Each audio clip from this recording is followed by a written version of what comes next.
உங்ககிட்ட எப்பவும் எதுலையும் நம்பர் 1 வர்றதுக்காக என்ன வேணாலும் செய்வேன்.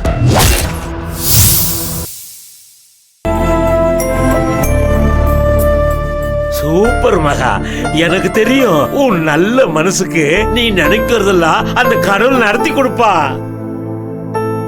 மகா, பணத்தை எப்படிமா ரெடி பண்ண? யாருமா கொடுத்தாங்க?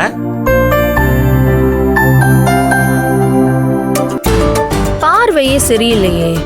கண்டிப்பா அம்மாவுக்கு பிடிக்காத ஏதோதான் செஞ்சிருக்காங்க. அப்ப இன்னைக்கு வேடிக்கை இருக்கு. என்ன 2 பேர் ஒருத்தர் மொத்த ஒருத்தர் பாத்துட்டு நிக்கிறீங்க? பணம் எப்படி வந்துச்சு?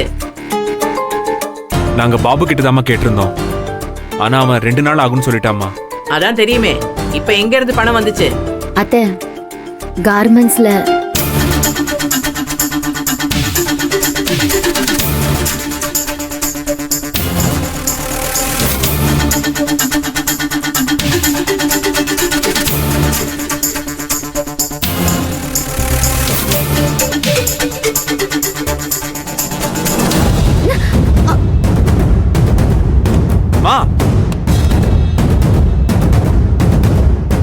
வாய் மூடுறா. இவன் என்கிட்ட கேட்டிருந்தா நானே கொடுத்திருப்பேன். உன் பொண்டாட்டி என்கிட்ட ஈகோ பாக்குறா. இவளுக்காக நீ திருடுற வரைக்கும் போயிட்ட. பிச்சை ஒண்ணுதான் எடுக்காம இருந்த. இப்ப அதையும் செஞ்சுட்டு வந்து ஸ்வீட் குடுக்கறியே, வெக்கமா இல்ல உனக்கு? அத்தை, நீ பேசாத.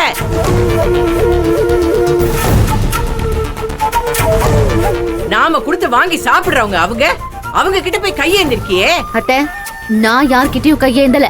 நம்ம கஷ்டத்தை புரிஞ்சுக்கிட்டு அவங்களே வந்து உதவி செஞ்சாங்க. ஆமாமா, மகா வேண்டாம் தான் சொன்னான். நான் தான் பரவாயில்ல வாங்கிக்கேன்னு சொன்னேன். ஆமா, நீ என்னைக்கு அவளை விட்டு கொடுத்துருக்க? 2 நாள்ல பணம் வந்ததும் திருப்பி கொடுத்துட்டு போறோம். திருப்பி கொடுத்தா பிச்சை எடுத்தது இல்ல நாயிடுமா? ஏண்டா, உனக்கு அறிவுன்னு ஒண்ணு இருக்கா இல்லையா? மூளைன்னு ஒண்ணு இருக்கா? அது வேலை செய்யுமா? அத்தை, பாரதியை விடாதீங்க. அவர் உங்க புள்ளதான். ஆனா நீங்க இப்படி பேசுற அளவுக்கு அவர் எதுவுமே பண்ணல. நீங்க சொன்னபடி பிச்சை எடுத்தேன்னு வச்சுக்கிட்டாலும் அதை செஞ்சது நான். ஏன் தங்கச்சிக்காக, ஏன் குடும்பத்துக்காக நான் அவங்களுடைய உதவியை ஏத்துக்கிட்டேன். இதுல இவரோட தப்பு எதுவுமே இல்ல. அதத்தான் நானும் சொல்றேன். உன் குடும்பத்தோட இருக்கும்போது நீ எதை செஞ்சாலும் எனக்கு அதை பத்தி ஒரு பிரச்சனையும் இல்ல. ஆனா நீ இந்த வீட்டோட மருமக. இந்த குடும்பத்தோட மான மரியாதைய நீ கண்டவங்க கால்ல போட்டுட்டு வரத பாத்துட்டு என்னால சும்மா இருக்க முடியாது. ஏன் கௌரி, சும்மா என்ன பிச்சை? அவ ஒண்ணு ஊதாரித்தனமா செலவுக்கு பணம் வாங்கல. அவ தங்கச்சி படிக்கிறதுக்கு காசு வாங்கியிருக்கா. அவளை பொறுத்த வரைக்கும் அது உதவி, திருப்பி கொடுக்கற கடன். அதெல்லாம் அவ பாத்துக்குவா. அப்போ இந்த குடும்பத்தோட கௌரவம் காத்துல பறந்தா பரவாயில்லையா? அப்படி பிச்சை எடுத்தாவது படிக்க வைக்கணுமா? ஆமா, பிச்சை எடுத்தாவது படிக்க வைக்கணும்னு பெரியவங்க சொல்லிருக்காங்க. அது உனக்கு தெரியாதா? உன் மகனையும் மகளையும் காலேஜ்ல பெரிய படிப்பு படிக்க வச்சா அது எப்படி? ஏன் நாட்டுல உள்ள பிள்ளைங்களா படிக்கணும்னா ஒவ்வொருத்தர்கிட்டயும் கையேந்தி பிச்சை எடுக்க நான் தயார்னு சொன்ன தலைவர்கள் வாழ்ந்த நாடு இது. மறந்துடாத. ஆமா தாத்தா, ஔவையார் கூட சொல்லிருக்காங்கன்னு என் புக்ல இருக்கு. கற்கை நன்றே, கற்கை நன்றே, பிச்சை புகினும் கற்கை நன்றேன்னு. கேட்டீங்களா அம்மாவும் பொண்ணும்? சின்ன பசங்க மாதிரி நடந்துக்காதுன்னு என்ன சொன்னீங்க? யார் எப்படி நடந்துக்கிறான்னு இப்ப தெரியுதா? எங்களுக்கு தெரிஞ்சதெல்லாம் முதல்ல உங்களுக்கு தெரியுமான்னு பாருங்க. வந்துட்டாரு கிளாஸ் எடுக்க. ஆளாளுக்கு வாய் கிழிய பேசுறீங்களே. ஏன் இவளுக்கு மட்டும்தான் குடும்பம் இருக்கா? இவளுக்கு மட்டும்தான் கூட பிறந்தவங்க இருக்காங்களா? ஏண்டா, உன் பொண்டாட்டி குடும்பம் தான் உன் குடும்பமா? இதுதான்டா உன் குடும்பம். அந்த அக்கறை கொஞ்சமாவது உன் மனசுல இருக்கா? பிச்சை எடுத்தாவது அவ தங்கச்சிய படிக்க வைப்பேன்னு அவ சொல்றா. அவளுக்கு நீ தொடையா நிக்கிற. ரொம்ப சந்தோஷமா. ஆனா நீ உன் கூட பிறந்தவங்களுக்காக என்னடா செஞ்சிருக்க? கதிர் எங்க போறான், என்ன செய்யறான்னு நீ ஒழுங்கா கவனிச்சிருந்தா அவன் இப்படி கண்டவ பின்னாடி சுத்துவானா?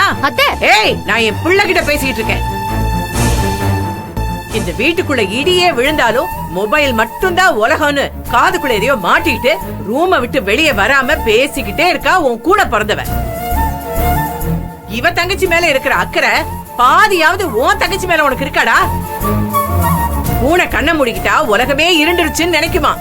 உன் பொண்டாட்டியையும் அவ குடும்பத்தையும் பாக்குறதுக்கு மட்டும்தான் உன் கண்ணு திறக்குது. இந்த குடும்பமும் இருட்டுல தாண்டா இருக்கு. அத பத்தி எந்த அக்கறையும் இல்லாம இவன் முந்தானைய புடிச்சுக்கிட்டு நீ திரிவ. நான் எதுவுமே கேட்க கூடாதா? என்னங்க தள்ளு.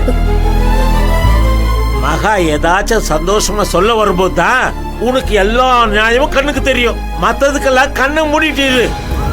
நீ செய்யறதெல்லாம் சரியான யோசனை பண்ணு.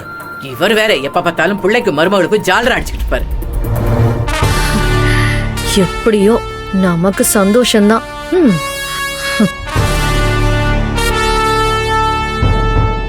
என்ன எதுக்கு வாய் பார்த்துட்டு இருக்க? போய் படிப்போ.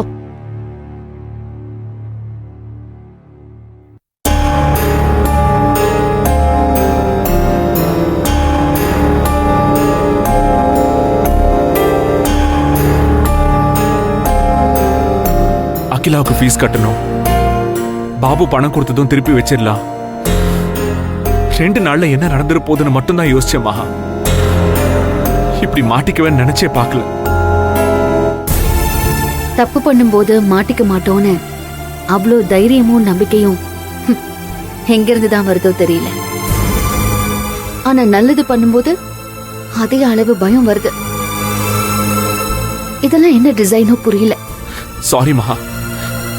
கண்டிப்பா இனிமே எந்த முட்டாள்தனமும் பண்ண மாட்டேன். ஐயோ, நான் உங்களை சொல்லவே இல்லை, பொதுவா தான் சொன்னேன். என்ன சொன்னாலும் தப்பு இல்ல. நான் உன்னை சொன்னா நீங்க கேப்பீங்களா? சொல்லு மகா.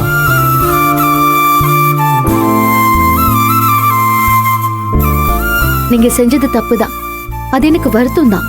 ஆனா நீங்க தப்பான எண்ணத்துல அதை பண்ணல, செய்யவும் மாட்டீங்க. என்னைக்குமே ஒரு தப்பான செயலை நீங்க பண்ண மாட்டீங்க.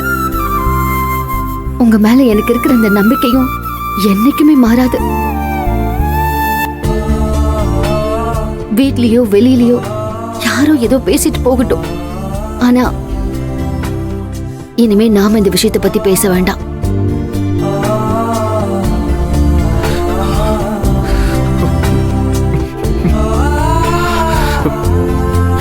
நீ என்ன மன்னிச்சிட்டியா? நீங்க அப்படி ஒரு காரியத்தை செஞ்சதுக்கு பின்னால என் மேல எவ்வளவு காதலும் பாசமும் இருக்குன்னு நான் புரிஞ்சுக்கிட்டேன்.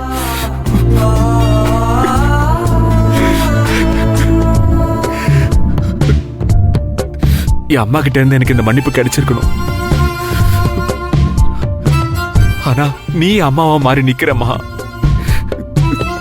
தேங்க்ஸ் மகா. அத்தையும் கண்டிப்பா புரிஞ்சுப்பாங்க. அதுக்கான நேரமும் வரும். நீங்க வருத்தப்படாம தூங்குங்க. நீ என்ன பண்ண போற? நீ தூங்கலையா?